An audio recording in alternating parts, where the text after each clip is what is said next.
North Indian స్టైల్‌లో mushroom curry ఎలా చేయాలో చూద్దాం. ముందు మష్రూమ్స్ పావు కేజీ తీసుకొని శుభ్రంగా మట్టి లేకుండా కడుక్కోండి. నేను చూపిస్తున్న విధంగా చిన్న చిన్న ముక్కలు కోసుకొని అందులో పసుపు, కారం, ధనియాల పొడి, జీలకర్ర పొడి, గరం మసాలా, ఉప్పు వేసి మేనేజ్ చేసి పక్కన పెట్టుకోండి. నేను చూపిస్తున్న విధంగా. ఇప్పుడు జీడిపప్పు కూడా ఒక 10 నిమిషాలు వాటర్లో వేసి నానబెట్టుకోండి.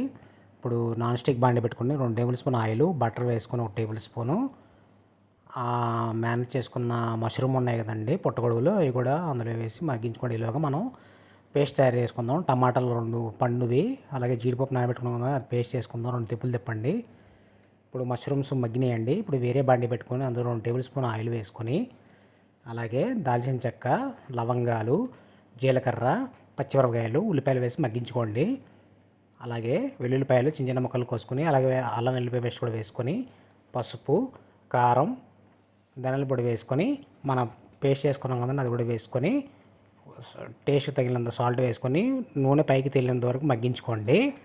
మనం పుట్టగొడుగుల్ని మగ్గించుకున్నాం కదా నూనెలో, అవి కూడా అందులో వేసుకొని కొత్తిమీర గార్నిష్ చేసుకొని మూత పెట్టుకుని 5 నిమిషాలు పెట్టుకుంటే అంతేనండి, ఎంతో రుచికరమైన north Indian style mushroom curry ready అండి.